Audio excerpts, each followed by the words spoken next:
Buenas noches, ¿me escuchan? Sí, doctor, sí se Sí, escucha doctor. bien. Ya, correcto, continuamos.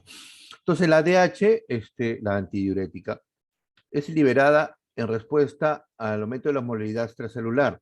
Lógico, a mayor concentración extracelular, el cuerpo requiere más agua, entonces la ADH es estimulada. ¿Pero cómo? Los osmorreceptores han sido localizados en el hipotálamo medial. Cuando la osmolaridad del fluido extracelular es elevada, el fluido sale fuera de la célula osmorreceptora. O sea, la célula se deshidrata, ¿no? Y esto es un estímulo para estos osmorreceptores. Entonces, las células magnocelulares son estimuladas, incrementando la producción y liberación de ADH. ¿Para qué? Para que el ADH retenga agua, antidiurética. Entonces, el estímulo es la deshidratación celular, por lo que la respuesta a la hiperosmolaridad depende de la naturaleza de los solutos. Solutos como el sodio, sucrosa y manitol no entran rápidamente a las células osmorreceptoras, por lo que son estimuladores efectivos. La urea, el cual es más permeable para las células, tiene cerca de 1/3 de la potencia del sodio para estimular los osmorreceptores. ¿Correcto?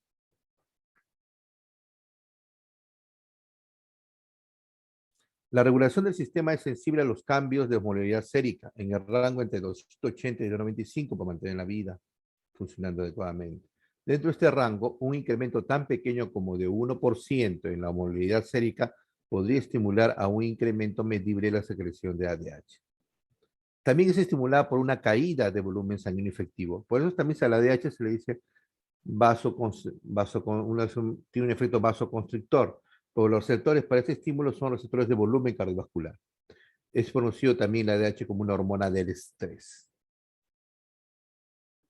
La oxitocina, bueno, vamos a obviar esto. Y vamos a hablar ahora un resumen, un ejemplo de cómo enfocar a un paciente que yo sospecho que tiene un hipopituitarismo, ¿no? Y que, por ejemplo, tiene un tumor para operarse, o sospecho que tiene hipopituitarismo y cómo determinar su diagnóstico. ¿Ya? Es algo práctico. A ver, atentos. Entonces, dije que la clínica sirve para predecir el comportamiento de algunas patologías en el cuerpo. Y acá se aplica. Varios grados de hipopituitarismo pueden estar presentes al momento del diagnóstico. ¿Ya? Pueden estar presentes al momento del diagnóstico de un tumor hipofisiario o daño hipotalámico. También puede ocurrir tardíamente, especialmente luego de una cirugía o radioterapia. Por lo tanto, la falla de la adenohipófisis usualmente respeta una secuencia predecible. Es decir, se dañan primero las células que son más, entre comillas, más sensibles y se dañan al final las células más resistentes. Entonces, con deficiencia temprana de gonadotropinas, IGH, seguida de ACTH y al último la TSH, de esta manera. Es decir, cualquier daño, ya sea por radioterapia, por tumor, cualquier noxa a nivel hipofisiario, puede afectar primero la producción de a los gonadotropos y a los somatotropos, le sigue a los corticotropos y al último los tirotropos. Entonces uno puede inferir que los tirotropos son células más resistentes. Pero de estos tres, ¿cuál es importante para la vida? Que puede poner en peligro la vida. Es el déficit de ACTH, porque sabemos que el ACTH estimula el cortisol. Y la deficiencia de cortisol me puede producir una insuficiencia suprarrenal que sí puede poner en peligro la vida. Entonces, por lo tanto, el aspecto más importante cuando tengo un paciente con esta sospecha es evaluar la necesidad de terapia glucocorticoidea de reemplazo. Más si es un paciente que se va a operar, sabemos que la operación es un estrés en la cual se requiere incrementar los niveles séricos de cortisol. Como ejemplo, podemos tener los escenarios clínicos. Por ejemplo, un paciente nuevo que se presenta con un macroadenoma. Macroadenoma es un tumor grande y síntomas de un posible hipoadrenalismo. O paciente con un riesgo potencial de una insuficiencia adrenal por consecuencia de una cirugía hipofisiaria o radioterapia, que pueden haber dañado la hipófisis. Entonces, conclusiones generales. ¿Cómo evaluamos, en este caso, el eje hipotálamo-hipófiso-adrenal? En circunstancias normales, la secreción de ACTH muestra un marcado ritmo circadiano. Sabemos. El medida de cortisol es el preferido debido a que tiene ventaja de ser más estable que el ACTH. Entonces, para yo determinar la función de este eje, prefiero el dosaje de cortisol. Ojo, la administración de hidrocortisona o prednisolona interfiere con la determinación por radioinmunoensayo de la secreción endógena de cortisol. En general, cualquier corticoide me puede afectar, porque cuando ustedes aplican corticoide, el cuerpo piensa que no necesita y baja su producción. La imitación de la dexametasona, que es uno de los glucocorticoides con efecto corticoide, con efecto glucocorticoide más potente que tenemos, podía alterar la medida de cortisol durante su uso o luego de varios días de haberla retirado, dependiendo de la dosis y duración de la terapia. O sea, como dije, hay que tener consenso, varios factores para interpretar los resultados. Los niveles de cortisol que medimos es el cortisol total en sangre. Sabemos que el cortisol total, recuerden la clase de ayer, en una hormona total es la unión de la libre más la unidad de proteínas. La suma de la libre más la unidad de proteínas es en este caso el cortisol total. Están significativamente incrementados en pacientes que toman estrógenos orales. ¿Por qué? Porque debido al incremento de la producción de la proteína transportadora, que es una globulina transportadora de cortisol. Porque sabemos que los estrógenos orales estimulan la producción hepática de proteínas. Si fuera posible, deben ser descontinuados por al menos 6 semanas antes de la prueba. Es decir, si yo tengo un paciente que toma anticonceptivos orales, no me va a ayudar mucho ese cortisol total. O debo tener en consideración porque me puede salir falsamente alto, porque el que actúa es el libre, pero el total, el libre no se puede, no lo usamos nosotros en sangre. En orina sí puede ser, pero en sangre no. Entonces, el total, que es unida a las unidades de proteínas, me va a salir alterado. Entonces, por lo tanto, el cortisol basal debería ser medido entre las 8 y 9 de la mañana, donde se considera su mayor valor. Si es menos de 100 en unidades internacionales, o las unidades que tenemos más en nuestro país, es de 4 microgramos por decilitro, porque el rango entre las 8 y 9 de la mañana va de 5 más o menos a 15 o 5,20. Cuando tenemos menos de 5 o 4, sugiere fuertemente deficiencia CTH y la terapia glucocorticoidea debe iniciarse. Si es mayor de 16, la sufrimiento suprarrenal es poco probable. Des en cuenta que haciendo los términos de probabilidad, si uno quiere estar seguro, a veces hay que hacer pruebas dinámicas. Es decir, si yo sospecho un déficit, tiene que hacer una prueba de estimulación para corroborar el diagnóstico. El problema es que las pruebas de estimulación en nuestro medio no tenemos los recursos para hacerlo. Entonces tenemos que usar mucho la clínica. Y acá están, como pueden revisar. Evaluación del eje GH y GF1. La secreción de hormona de crecimiento es pulsátil y tiene una vida media corta. Indetectable en suero en sujetos normales aproximadamente 2/3 del día. Ya hemos establecido que dosar GH basal no me sirve para definir el déficit de GH. ¿No? Entonces, la deficiencia de GH no puede ser diagnosticada por muestras basales. Y hay que hacer test de estimulación para determinar déficit, test de estimulación. La IGF-1 es un recurso también, aunque existe alguna correlación entre la magnitud y la respuesta de la GH a las pruebas de estimulación y la concentración de IGF-1, se utiliza cada vez menos en sujetos adultos mayores debido a la inclinación de la secreción de GH relacionada a la edad. La IGF-1, cada vez más estable la GH, pero hay que consideración que puede haber mucha falla en los extremos de la vida. Por eso es que ustedes dosan una IGF-1, van a ver que los resultados le ponen rangos estrechos. O sea, hay que tener en consideración eso, los rangos a cuál corresponde según ajustando por edad. ¿No? Ya. El eje hipotálamo hipófiso tiroideo. El hipotiroidismo secundario, porque es a nivel de hipófisis, hay niveles de T4 libre bajos, pero que asocian con unos niveles bajos normales o mínimamente elevados que no se correlacionan con el valor bajo de T4 libre de TSH. Es decir, puede tener un TSH que no me explica el T4. O sea, un T libre bajo se relaciona con un TSH muy alto, ¿no? En casos de hipotiroidismo primario. Pero en el hipotiroidismo secundario, como está afectada en hipófisis, la TSH no se eleva o se mantiene baja. O en casos que en pacientes que se operan, el TSH está suprimido porque no tienen las células que producen TSH, ¿no? Tener en consideración. Pruebas dinámicas en estos casos no se recomienda. El eje hipotálamo hipófisis gonadal. Las mediciones basales de gonadotropinas, LDH, FSH y esteroides sexuales, estradiol y testosterona, son suficientes para hablar del eje. Las pruebas dinámicas con HLH, RH o GNRH no se utilizan. Ejemplo, yo tengo una paciente, por ejemplo, en edad menopáusica, le pido un FSH, LH, espero que el FSH esté más de 50, 60, más de 40 por lo menos. Pero si tengo un paciente con sospecha de hipopituitarismo y es adulto mayor y le hago una FSH, mi FSH me sale baja, obvio que me daría, es un recurso diagnóstico para esto. La prolactina. Los déficits adquiridos de prolactina menos de 2 en un paciente que no toma medicación para disminuir la prolactina está asociado con un severo hipopituitarismo y reducidos niveles de IGF-1. Entonces, sabemos la secuencia de daño. Siempre primero la GH y la gonadotropina, le sigue la ACTH y al último la TSH.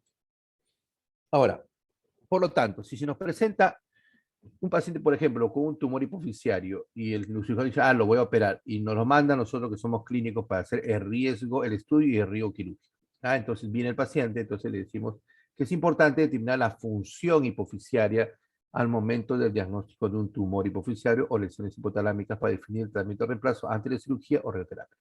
Entonces, las pruebas que se recomiendan teóricamente, electrolitos séricos, cortisol a 8 o 9 de la mañana, T4 libre, TSH, prolactina, estrés, testosterona, LH, FSH y GF1. Pero acá viene lo que vamos a pensar, hay que analizar. Imaginemos que estas pruebas son las que el paciente en teoría necesita, pero imaginemos que cada cuadradito, cada rectángulo es equivalente a 100 soles. Entonces acá hay 100, 200, 300, 400, 500, 600, 700 soles. Entonces usted le dice al paciente, señor, hágase todo eso. Y dice, ¿y cuánto estará? Bueno, está más o menos 700 soles. Dice, doctor, no tengo esa cantidad de plata.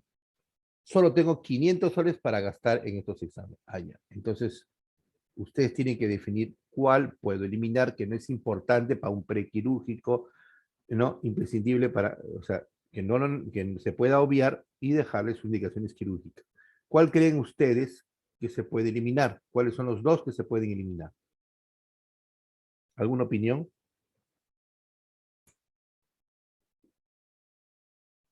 ¿Alguien puede opinar? Podría ser, hola, ¿puedo participar? Sí, participar, ¿no? Ya, podría eliminar estradiol y testosterona y la última, el factor de crecimiento F1. tipo, ajá, F1. Sí, porque como es paciente para operar, puedo eliminar cosas que no me pueden afectar, ¿no? De vida o muerte o algo. Es cierto, puedo eliminar estradiol y testosterona, y bueno, porque el hecho de que le falte un poco de estrógeno o testosterona no va a afectar. No se va a morir porque le falte la operación o algo de eso. Y GF1 tampoco. Ya. Pero si el paciente dice, doctor, solamente tengo 200 soles, no tengo 700. ¿Con cuáles dos me quedaría imprescindiblemente? A ver, piensen un poquito. Pero solo dos rectángulos tendría que hacer para un preequilibrio. Doctor, el de la prolactina y la TSH. Prolactina y TSH. ¿Alguna otra opinión? Sí, y podría ser electrolitos séricos y hormonas tiroideas. Bueno, Otra opinión. T4 y TSH. Otra opinión. ¿Podría ser cortisol y hormonas tiroideas? Sí, también. Recuerden esto que les dije. Aspecto más importante. ¿Cuál era? Evaluar necesidad de glucocorticoidea. O sea, algo imprescindible es ay, el cortisol. Otro imprescindible sería el T4 libre, el TSH. ¿Por qué? Porque si saca un hipotiroidismo severo y entra una anestesia general, el paciente capaz no se despierte durante semanas. Hemos visto esos casos. O sea, es importante la hormona tiroidea. Si el paciente solo tiene 100 soles, ¿qué le dicen? Que no se opere. ¿Aló? Que eso no se opere o qué hacemos. Por ejemplo, en estos casos, a veces no hay recursos y solo tenemos que pedir un T4 libre. Por el cortisol asumimos que puede estar bajo y damos terapia de reemplazo nada más de frente. Así estamos, o sea, hay que ser realistas, porque a veces no hay. Entonces, lógico, lo ideal es tener todo, ¿no? Pero ni aún así, ni las pruebas clínicas, por más recursos técnicos, hacen todo. Pero en todo caso, un cortisol y un T4 y TSH. Pero en el caso extremo, el cortisol lo puedo obviar y darle terapia glucocorticoidea, ¿no? Entonces, todo es relativo, ¿ya? Ahora, este es un resumen de tumores hipoficiarios, ¿ya? No es tanto el tema, pero sí es algo que se da las pepas, ¿no? Para que pueda entender, ¿no? De esto, ¿no? Entonces, hablemos de tumores hipoficiarios, ¿no? Los tumores hipoficiarios generalmente son adenomas. Entonces, adenomas en hipófisis son las neoplasias benignas que pueden afectar a todos los tipos de células productoras de hormona de la hipófisis. O sea, cualquier célula de la hipófisis es susceptible a tener un adenoma. Comprende aproximadamente 15% de los tumores intracraneales, es decir, de 100 tumores dentro de la cavidad craneana, 15 son de hipófisis. Se encuentran incidentalmente en el 5 o 20% de hipófisis de autopsia, es decir, de 100 pacientes que se mueren por accidente, por otra cosa, abren el cráneo, encuentran en 5 a 20, de 100, encuentran un tumor, un adenoma de hipófisis. Los adenomas pueden clasificarse como microadenomas cuando es menos de 10 milímetros y macroadenomas cuando es más de 10 milímetros. Si el examen sería microadenoma menor o igual de 10 milímetros, ¿ya? Micro y macro. Los macroadenomas generalmente son más de 10 milímetros, tiene el efecto, van en los libros como forma de cacahuate, bueno, pues nosotros decimos forma de fantasmita o forma de, ¿no? Ven una cabecita o forma de Gasparín, porque acá hay una hernia fisiológica en la cual el tumor crece, ¿no? Y forma como una cabecita. Y un microadenoma que no sale de la silla turca. Hay clasificaciones de tumores, Hardy es uno de ellos, ven que generalmente crece hacia arriba, pero puede haber casos que son invasivos, incluso salen por la nariz, son poco frecuentes, pero puede haber, pero más frecuente hacia arriba, hacia el quiasma óptico. Entonces, cuando afecta el quiasma óptico, produce alteración del campo visual, siendo el más frecuente y más típico, el clásico, la mianopsia bitemporal, ¿no? Bilateral, bitemporal. Y se explica porque en el quiasma se entrecruzan el 50% de fibras de ambos lados. Entonces, al afectarse esto, el paciente tiene mianopsia bitemporal. Entonces, en la clínica se ve que le producen, cuando camina se choca con los laterales, porque la visión periférica la pierde, ¿no? La famosa mianopsia bitemporal. Hablemos de los adenomas productores de hormona de crecimiento. Adenomas productores de hormona de crecimiento. Son segundos en frecuencia, luego el prolactinoma. O sea, los primeros en frecuencia son los prolactinomas. Le siguen los adenomas productores de GH. En adultos, el exceso de hormona de crecimiento genera acromegalia y en niños y adolescentes se genera gigantismo. ¿Por qué? Si el paciente tiene cartílago de crecimiento, por ejemplo, un niño adolescente, y tiene exceso de hormona de crecimiento, entonces el hueso hay un crecimiento rápido longitudinal produciendo el gigantismo. En cambio, si la enfermedad le da a un paciente que ya cerró los cartílagos de crecimiento y un adulto que cerró, el hueso no puede crecer largo. Entonces, hay una deformación y crece más en las zonas acrales y el tejido blando. Por eso parece la fascia acromegálica.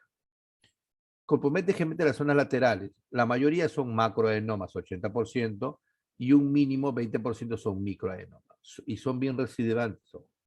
15% también contienen células lactotrópicas, por eso pueden secretar GH y prolactina a la vez. Entonces, este caso es un gigantismo acromegalia. Es acromegalia. Ven los pómulos, ven la mandíbula. Acromegalia. Acá esta foto porque se ve tejido blando, resalta tejido blando. Los dedos en salchicha, dedos en salchicha, tejido blando. En este caso, ven que no tiene acromegalia, es un gigantismo. Este es un paciente que tuvo infección de hormona de crecimiento desde los 2 años de edad. Y para eso hay que ver los segmentos corporales. Esto lo van a ver más en la parte de pubertad, ¿no? Lo podemos pasar. Ya, generalmente, ¿por qué? Porque generalmente cuando se afecta al gigantismo, esos tumores afectan los otros ejes, entonces puede afectar la parte, generalmente, los otros ejes que ve la hipófisis. Adenomas productores de prolactina son los primeros en frecuencia. O sea, los primeros en frecuencia de adenomas son los prolactinomas. En mujeres, la clínica puede ser hiperprolactinemia asociada a menorrea primaria o secundaria e infertilidad. En varones, disminución de la libido e impotencia. 10 a 15% presenta calcificaciones, lo cual es raro en otros adenomas. Por ejemplo, en el tiempo que no había mucha tomografía, se hacía una placa radiográfica de silla turca y se veía la silla turca ensanchada, alteración del borde, doble piso, y habían puntitos encima como de calcio, prácticamente era el diagnóstico de un prolactinoma. Adenomas productores de GH y prolactina, ¿no? Combinado. Comprende 5% de los tumores hipofisiarios agresivos y difíciles de tratar. clínicamente asociados con acromegalia y hiperproteinemia mínima y variable. Adenomas productores de ACTH. Cuando el síndrome de Cushing es de causa hipoficiaria, toma el nombre de enfermedad de Cushing. Si la causa del hipercortisolismo endógeno es a nivel hipoficiario, se llama enfermedad de Cushing. Compromete el 10 a 12% de adenomas resecados, más frecuente en mujeres más que masculinos. No por eso podemos decir que tiene una causa autoinmune, no se puede determinar eso. La mayoría son microadenomas, 80%, y un 20% son tumores grandes. ¿No? Cushing, las famosas estrías, la fase de luna llena, el consumo de masa muscular, ¿no? Acá tenemos una obesidad central superficie dorsal en una mujer de 30 años con enfermedad de Cushing, fase de luna llena, ¿no? Fase redondeada de hirsutismo acné en una mujer de 14 años con enfermedad de Cushing, ¿no? Acá tenemos también obesidad central, hemos conversado, ¿te acuerdas? Obesidad central. Recordad que la obesidad visceral, la grasa visceral tiene receptores, ¿no? Para el cortisol. Adenomas productores de TSH. 1% de adenomas resecados poseen receptores para somatostatina. Puede asociarse a un hipertiroidismo y niveles inapropiadamente elevados de TSH. O se desarrollan hipotiroideos probablemente por un hipertiroidismo. Es decir, si el tumor produce gran cantidad de TSH, y sabemos que TSH estimula la producción y crecimiento de la tiroidea, o sea, hay un hipertiroidismo, pero con TSH elevado. En cambio, en aquellos hipotiroideos severos, en la cual el CT4 libre está bajo, el TSH elevado, entonces esa estimulación tanto del TSH puede activar protoncogénesis y convertir en tumor y producir demasiado TSH, ¿no? Eso también. Usualmente se presenta como macroadenomas y tienden a ser muy invasivos. Adenomas productores de FSH y LH, adenomas gonadotrópicos. Comprende un 10% de los adenomas resecados, similar frecuencia en ambos sexos. Usualmente se presenta como macroadenomas de crecimiento lento causando síntomas locales. Bueno, es porque también tiene cáncer, ¿no? Carcinoma hipoficiario. Pero ¿cómo se define un carcinoma hipoficiario? De acuerdo a la clasificación de la OMS, el carcinoma hipoficiario solo puede ser diagnosticado cuando se documenta metástasis a distancia, craneoespinal o menos frecuentemente extracraneal. La mayoría produce prolactina o ACTH. Entonces, la mayoría de los carcinomas hipoficiarios son por corticotropos y los lactotropos, o sea, prolactina y ACTH. Bueno, como ha quedado tiempo algo, regresamos acá. En endocrino también se habla de clínica endocrinológica. Entonces, es bueno conocer el término de hábito corporal eunucoide. Cuando usted escucha la palabra eunucoide, quiere decir parecido al eunuco. ¿Y saben ustedes qué es el eunuco? Doctor, no ¿Alguien me puede decir? doctor, creo que era cuando no tenían creo, no sé si los testículos o el Sí, genital los masculino. castraba. Ajá, Ya eso, está eso. una Sí. castración, es castración ya física o bioquímica puede ser, ¿no? En todo caso, ejemplo, antes a los que cuidaban al harén de los reyes, los castraban, ¿no? Para evitar que se metan con las concubinas. También a los niños, famosos niños cantores de Viena, los castraban para que, aunque crecieran, su voz fuera de niño. Entonces, cuando ustedes los castran, o sea, en otras palabras, en estos casos de enfermedad, no por un tumor, se afecta la producción de gonadotropinas, de hormonas sexuales, se afectan en la niñez y como están creciendo, entonces se puede producir lo siguiente, o sea, no llegan a la pubertad. Entonces, hay un vello corporal de un paciente que puede tener vello corporal en cantidad de distribución prepuber, como no tiene gonadotropinas, como prepuber. Tienen pobre desarrollo muscular, porque la testosterona tiene mucho que ver con la masa muscular. Y ausencia de cierre de cartílago de crecimiento, porque la testosterona y los estrógenos sirven también para cerrar el cartílago de crecimiento. Por eso antes, cuando uno quería crecer, les colocaban testosterona, y cierto, crecía, pero se quedaba también, porque cerraba rápidamente. Por eso no es un tratamiento recomendado. Entonces, al cerrar, al haber ausencia del cierre de cartílago de crecimiento, los brazos y piernas vienen a crecer más. Son los famosos patilargos. La brazada excede más de 5 centímetros a la talla y el segmento inferior, que es está entre el pubis suelo, del segmento superior, que es vértex pubis, es como si el cuerpo lo partieran en dos, y el segmento inferior es pubis suelo, ¿no? Entonces, el segmento inferior excede más de 5 centímetros del segmento superior. Como les digo, las extremidades superiores y inferiores pueden crecer más, ¿no? Entonces, Doctor, ¿cómo es eso del que dice patilargo? ¿Cómo así? No, no es entiendo. decir, como no cierran, o sea, ¿usted conoce las muñecas patilargas que un tiempo estaban de moda?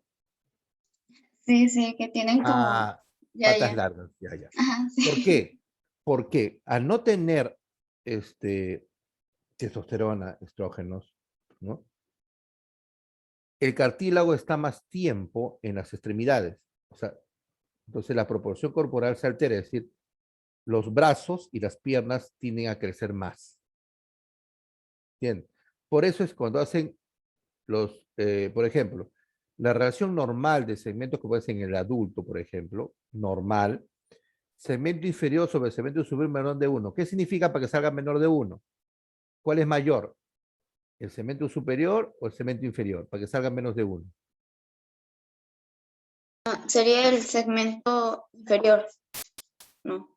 El segmento superior tendría que Ah, sí, ser. perdón, segmento. Entonces, el segmento superior normalmente es mayor que el segmento inferior. Es decir, la distancia vértex pubis es mayor que el pubisuelo. Es decir, todo el tronco y la cabeza en conjunto es mayor que es de mayor tamaño que los mismos inferiores. Eso es lo normal, entre comillas. Brazada sobre talla, menos de 1. Quiere decir que la talla es mayor que la brazada normalmente. Esto normalmente, pero cuando en pacientes que tienen el hábito eunucoide es al revés. La brazada sobre talla es mayor de 1, porque la brazada es mayor que la talla, y el segmento inferior es mayor que el segmento superior mayor de 1. ¿Entendieron? ¿Está bien o no? Sí, Despierten. doctor. Ya. Entonces, por eso es que usted, ¿cuál es el tío? Que no tengo esto, pero si ustedes recuerdan la imagen típica de un paciente con síndrome de Klinefelter, el Klinefelter tiene una atrofia testicular, ¿no? O sea, no tiene déficit de testosterona. Esos tipos de pacientes tienen hábito eunucoide. Son altos, tienen piernas largas, brazos largos, es decir, su segmento superior e inferior son como se escribe ahí. Tienen ginecomastia y tienen atrofia testicular. Y el borde de cabello también se describe, ¿no? El borde de cabello, generalmente, cuando hay buena producción de andrógenos, es con entradas. Si ustedes comparan el borde de pelo entre un hombre y una mujer, dense cuenta que en la mujer no tiene entradas y el varón sí. Correcto, así en virtud de los niños. ¿Alguna pregunta hasta acá? Esta segunda parte lo he hecho como un resumen para que te puedan una idea ya de todos los tumores hipoficiarios. Luego en este grupo de clase de alguno determinado la harán, pero ya tienen una idea. ¿Ya? ¿Alguna pregunta sobre esto? Doctor, sí, yo tenía una pregunta porque casi al inicio mencionó que, por ejemplo, la melatonina era un inhibidor de lo que son las hormonas gonadotropas. Sí, Ah, yo no lo gonadotropas. dije, está escrito. No, o sea, bueno, sí, obvio, me ¿Ya? refiero a que está en la diapositiva ya. Y por ejemplo, ahora, Ya. por ejemplo, a mi abuela, para que duerma mejor, le recetaron tomar melatonina. Entonces yo tenía una tía que dijo, ay, es para dormir mejor, y tipo que lo quería tomar, pero bueno, yo le recomendé que no, porque no, o sea, no está bueno automedicarse, ¿no? Pero por ejemplo, si una persona en una edad, todavía fértil, una mujer en edad fértil, toma eso, ¿se inhibiría algo en el ciclo, por ejemplo? ¿O afectaría en algo la producción de esas hormonas? O, No, o sea, el efecto de melatonina es débil, leve. ok, Te ok. pongo una analogía, por ejemplo, les dije, ¿cuál es el principal? Ah, no, usted no hemos hecho esa clase, pero cuando damos clase de diabetes vamos a ver que la metformina, que es el principal medicamento más utilizado en la diabetes, tiene múltiples acciones, pero la principal acción es la clase que nos examina. Se pregunta, ¿cuál de las siguientes es la principal mecanismo de acción de la metformina para control de la diabetes? Todas las alternativas son ciertas, pero ¿cuál es el que principal? Es la disminución de la producción hepática de glucosa. El hígado produce glucosa a través de la glucogenólisis y gluconeogénesis, producción de glucosa a través de precursores, tipo aminoácido, lactato, glicerol. Entonces la metformina me disminuye la producción hepática de glucosa. Pero si yo pregunto, ¿cuál es el más potente medicamento más potente de los que están ahí en la lista, más potente inhibidor de la producción hepática de glucosa? Y ponemos metformina, insulina, es insulina. O sea, cada sustancia, o sea, me refiero, viene lo de la potencia, ¿no? Ahora, la melatonina es una hormona que tiene muchas acciones, tiene efectos en el sueño, efectos del ciclo vigilia, etcétera, etcétera, etcétera. Bueno, entonces es así. Y hay también otros sustancias que no se encuentran una acción determinada. ¿Alguna pregunta más? Ya, doctor, entonces al final no, o sea, no generaría daño, ¿verdad? Que tomen eso, porque ahora veo que está en propagandas, ponen que compren No, o sea, melatonina. toda sustancia en exceso produce daño. Si tomas exceso de vitamina D, te produce daño, incluso produce hipertensión endocriniana. Una vez, con esto del COVID, salió, bueno, que sí, utilizando megadosis de vitamina D mensuales, se previene COVID, ¿no? Entonces, justo me acuerdo de una paciente que tuvimos, estaba en emergencia, y tenía hipertensión endocriniana, todo salía normal, pero no hablaba el paciente. Al final, el familiar nos contó que le daba altas dosis de vitamina D, las dosis que se daban mensual, le daba pues cada 2 días, porque le habían dicho. Entonces, la causa de su hipertensión endocriniana severa era el exceso de vitamina D, ¿no? Y así por el estilo, o sea, toda sustancia en exceso hace daño. Eso no sirve, y lo que hace bien a uno no le hace bien a otro. Sí, pues, Tengan ya, esas, claro. esas cosas, ¿ya? La melatonina es un medicamento de venta libre en Estados Unidos. Ustedes, cuando van a Estados Unidos, en los drugstores lo venden libremente, ¿no? Y acuerdo, ahora también se ve ahora acá, ¿no? Pero no sirve pues estar usando por usar. ¿Algo más? La próxima clase creo que es, ayúdeme porque es el viernes, ¿no? La teórica que me dijo sí, doctor, y bueno, hablé con la coordinadora y me dijo que toda esta semana Ya, teníamos con usted. La ya. parte práctica le iba a preguntar, es mañana, ¿no? Mañana, a ver, mañana tengo, ya. A ver, mañana. Coordinamos a ver si es mañana. Y la otra clase es el jueves, ¿no? O el viernes. Mañana es jueves, doctor. Sería la otra clase que me dijo que era la tercera, que también la va a dar El usted. jueves. ¿Y el viernes qué Eh, tenemos? el viernes me dijo que íbamos a hacer la clase. El viernes. ¿Y el jueves qué tenemos? Mañana es jueves, ¿no? Sí, Mañana se es jueves. supone que Ya. Vemos, práctica. pues, vemos. Si mañana, déjame ver mañana si puedo hacer la práctica o si no, hacemos la, este, la clase de tiroides con práctica. ¿Por qué? Porque lo de la tiroides es más, hay Más varios frecuente. aspectos prácticos que hay que ver. Vemos, si no puedo hacerlo mañana, mañana te confirmo, mañana tienen disponibilidad todo el día y la noche, ¿no es cierto? En la noche Ya, sí, doctor. No, ya, doctor, no, porque algunos de mis compañeros tienen doctrina a las 8. Por eso le iba a ya, preguntar ya, también. ya, entonces mejor el viernes va a ser. Ahora, ¿qué práctica? Generalmente en el sílabo te ponen una práctica determinada o te ponen práctica nada más. No, no te dicen Ya, entonces no, un tema, solo. para ver la libertad que tenga ya. Entonces Ajá, vamos a hacer como depende del una docente. práctica, veo si es, claro, si vamos a hacer práctica de temas que están esta semana, entonces voy a ver si pongo casos clínicos de esto, similares a lo que se pone en el examen, generalmente, ¿ya? Entonces hacemos como caso clínico de esto y de tiroides, ¿ya? Ya, ¿Correcto? ¿Está doctor, bien? no hay Y problema. entonces vemos si el viernes lo hacemos un poquito más temprano, ahí coordinamos, ¿ya? Entonces mañana Ya, no, doctor. va a ser el día viernes, ¿ya? Sí, no hay Ya les problema. mandé la clase. La clase de tiroides es bien larga, pero vamos a hacer los puntos. Traten de leerla, porque mañana les dejo leer la clase de tiroides, ¿ya? He Ya, tratado de hacerlo doctor. didáctico, el hipotiroidismo, la misma clase que lo he tratado de hacer didáctico, he tratado de hacerlo didáctico para que puedan, especialmente los cuadros que he hecho. Dime. Doctor, una pregunta. El día viernes sería por la noche también, ¿no? Vemos, pues puede ser incluso más temprano, de repente puede ser de las 6. Ah, sí, sí, no, normal, sino que en la mañana Nosotros tenemos psiquiatría. Le avisaba para que no se vaya a cruzar porque Ah, no, no, en la teníamos mañana no, no, problemas. en la mañana no, en la mañana yo no voy a poder porque en la mañana estoy en el hospital y es un lío. No, en la mañana Ya, olvide conmigo, va a ser en la noche, ¿ya? ya no hay O sea, problema. ya se rayan con psiquiatría, se alocan un poco y ya vienen tranquilos en la noche, ¿ya? Ya, Ya, listo, doctor. ya, listo, ya, Gracias. ya, hasta luego, Gracias, doctor. Hasta hasta luego. luego, Gracias, doctor. Hasta luego. Gracias, doctor. Hasta Hasta luego, luego. doctor, gracias. hasta Hasta luego. luego. Gracias.